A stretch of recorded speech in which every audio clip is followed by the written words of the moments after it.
Welcome back to the aphorism series. We are going to have an insight to the aphorism number 3 in this video. But before that, let's look at the brief summary of the first and second aphorism, along with a bit of information about the third one. In the first aphorism, Dr. Henneman discussed the mission of a physician, that is to cure.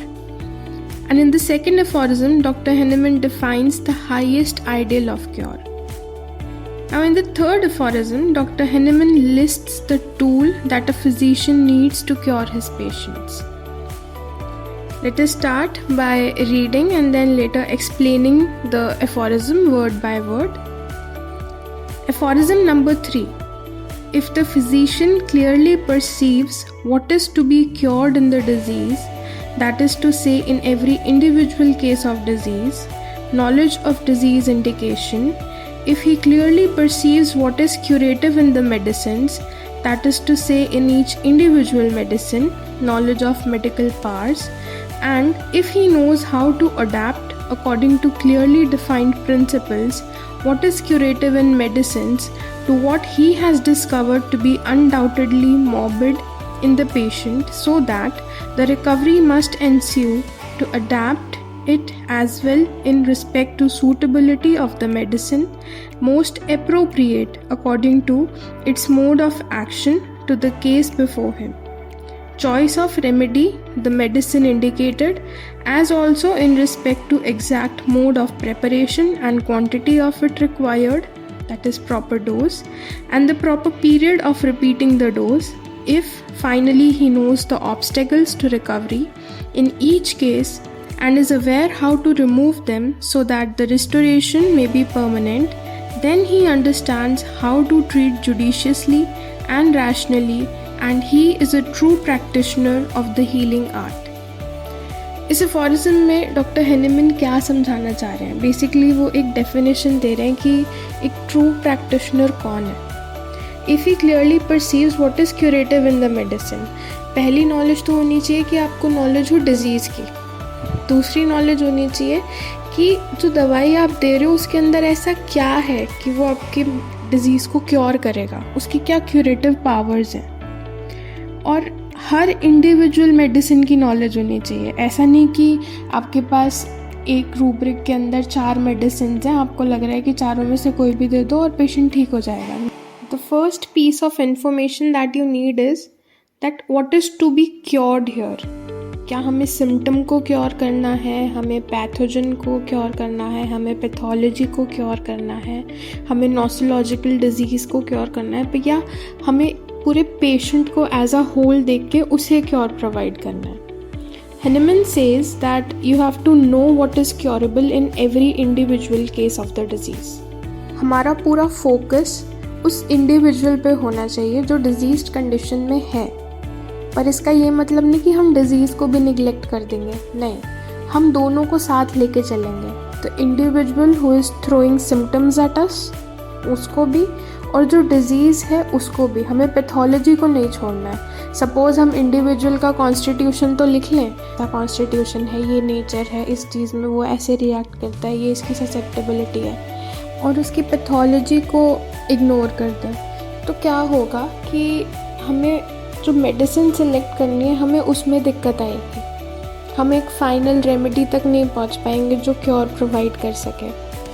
मतलब कि आपने constitutional base तो medicine देख ली, पर आपको क्या पता कि जो मेडिसिन है वो उसकी डिज़ीज़ को क्योर कर पाएगी कि नहीं, क्योंकि हर मेडिसिन का एक पैथोलॉजिकल एक्शन है, एक मोड ऑफ एक्शन है. तो उस मेडिसिन के मोड ऑफ एक्शन को समझने के लिए हमें डिज़ीज़ तो पता होनी चाहिए. तो knowledge of disease is very important. If he clearly perceives what is curative in the medicine, पहली नॉलेज तो होनी चाहिए कि आपको नॉलेज हो डिजीज़ की. दूसरी नॉलेज होनी चाहिए कि जो दवाई आप दे रहे हो उसके अंदर ऐसा क्या है कि वो आपकी डिजीज़ को क्योर करेगा, उसकी क्या क्यूरेटिव पावर्स हैं. और हर इंडिविजुअल मेडिसिन की नॉलेज होनी चाहिए. ऐसा नहीं कि आपके पास एक रूब्रिक के अंदर 4 मेडिसिन हैं, आपको लग रहा है कि चारों में से कोई भी दे दो और पेशेंट ठीक हो जाएगा. ना सपोज़ आपने एक केस को रेपर्टराइज किया, आपके पास बहुत सारी मेडिसिन आ गई. Now how will you select कि बेस्ट ऑप्टिमम क्या है पेशेंट के लिए. तो उसके लिए आपको मटीरिया मेडिका की नॉलेज होनी चाहिए, ताकि आप एक पॉसिबल ग्रुप ऑफ रेमेडीज़ में से जो करेक्ट मेडिसिन है या जो बेस्ट सिमिलम है वो चूज़ कर सकें. And if he knows how to adapt according to clearly defined principles. और हमारे प्रिंसिपल्स क्या हैं?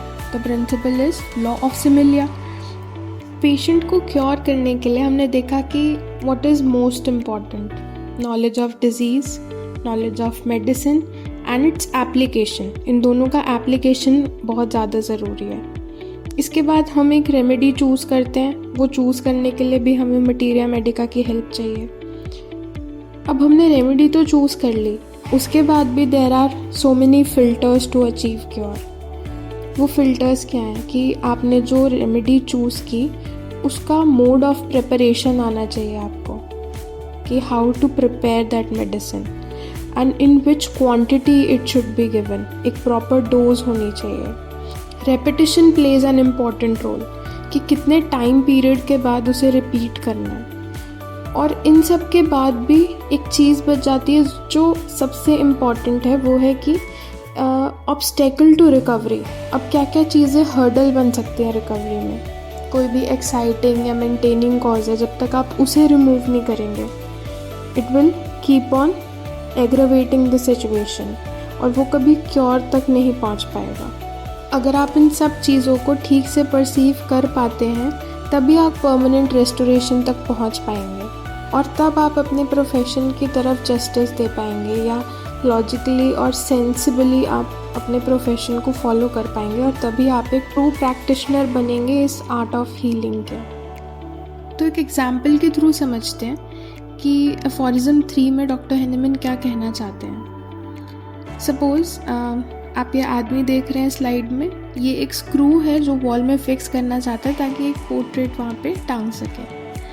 तो उसको स्क्रू फिक्स करने के लिए क्या क्या रिक्वायरमेंट होगी? वही सेम रिक्वायरमेंट एक होम्योपैथ को है क्योर अचीव करने के लिए. ठीक है, सबसे पहले आप क्या करेंगे? अगर आपको स्क्रू दीवार में लगाना है तो पहले आप एक स्पॉट ढूंढेंगे, राइट? सिमिलरली एक होम्योपैथ को क्योर अचीव करने के लिए क्या ढूंढना है? सबसे पहले ढूंढना है वो सेंसिटाइज्ड पार्ट जहाँ पर पैथोलॉजी आई है. हम पढ़ते हैं ना कि पहले सेंसिटिविटी आएगी तभी वहाँ पैथोलॉजी आ सकती है. विदाउट सेंसिटिविटी पैथोलॉजी अपने आप अपीयर नहीं होती. तो वो सेंसिटाइज्ड पार्ट ढूंढेंगे सबसे पहले. नेक्स्ट स्टेप क्या होगा हमारा? अब हम कंडीशन देखेंगे वॉल की. हमारे पास जो हम वॉल ले रहे हैं, हमारे पास वो वॉल डिजीज्ड इंडिविजुअल है. ठीक है, अब हम उसकी ओवरऑल कंडीशन देखेंगे, उसका कॉन्स्टिट्यूशन देखेंगे. सब कुछ देखने के बाद हम उसकी डिज़ीज़ को समझेंगे. पर वो डिज़ीज़ कैसे समझ पाएंगे? अगर हमें नॉलेज ही नहीं होगी डिज़ीज़ की तो हम कंडीशन नहीं समझ पाएंगे पेशेंट की. तो इसलिए knowledge of disease is very important. जैसे इस आदमी को उस वॉल के टेक्सचर के बारे में पता होना चाहिए कि कैसी वॉल है, इसमें कैसा स्क्रू फिक्स हो पाएगा या नहीं हो पाएगा. सिमिलरली डिज़ीज़ की भी नॉलेज एक होम्योपैथ को होनी चाहिए. अब डिज़ीज़ का पता चल गया हमें. अब अगली चीज़ है कि हमने उसके अंदर वो स्क्रू फिक्स करना है. तो वो कैसे करेंगे? हमारे पास टूल होना चाहिए, और हमारे लिए टूल क्या है? हमारे लिए टूल है हमारी होम्योपैथिक मेडिसिन. अब करेक्ट टूल यूज़ करेंगे तभी वो स्क्रू अंदर जाएगा. मान लीजिए आप कोशिश करें स्क्रू को हैमर से ठोकने की, तो क्या होगा कि वो दीवार का जो आसपास का सीमेंट है वो सब बाहर निकाल के वो प्लास्टर सब नीचे गिर देगा. क्यों?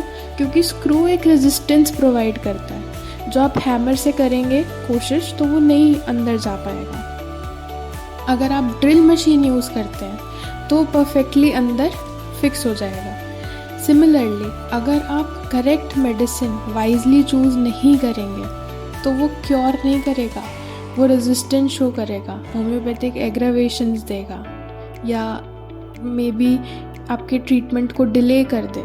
जब हम बात करते हैं कि हमें वॉल की कंडीशन पता होनी चाहिए, तो हम ये भी देखेंगे कि वो वॉल डैम्प तो नहीं है, कोई लीकेज वगैरह तो नहीं हो रही आसपास, कि ऐसा ना हो कि हमने आज तो वहाँ स्क्रू फिक्स करा, वहाँ लीकेज है या प्रॉपर बाइंडिंग नहीं है ब्रिक्स के बीच में, तो उस वजह से वो स्क्रू निकल के बाहर आ जाए. तो कोई भी मेंटेनिंग या एक्साइटिंग कॉज नहीं होना चाहिए जो हमारी रिकवरी में हर्डल बने. मान लीजिए कोई लीकेज है तो उस लीकेज को रिपेयर कर पाएँ, ताकि जो हमने स्क्रू फिक्स करा वो इंटैक्ट रहे। ठीक है, तो इस तरीके से कोई भी एक्साइटिंग या मेंटेनिंग कॉज नहीं रहना चाहिए। कोशिश करें कि उसे रिजॉल्व कर पाएँ आप, तभी आप क्योर को अचीव कर पाएंगे, तभी वो आपका जो नेल या जो स्क्रू है वो इंटैक्ट रहेगा वॉल के अंदर। एक छोटी सी समरी देख लेते हैं कि इस अफोरिज्म से हमने क्या सीखा। A true homeopathic practitioner is one who possesses the knowledge of disease and individualization, knowledge of medicines, knowledge of laws and methods by which the physician can apply the knowledge of medicine to his knowledge of disease process। और इस सब में include होता है remedy selection, potency and dose selection, repetition of doses and knowledge of causative and maintaining factors। That's all. Thank you for watching.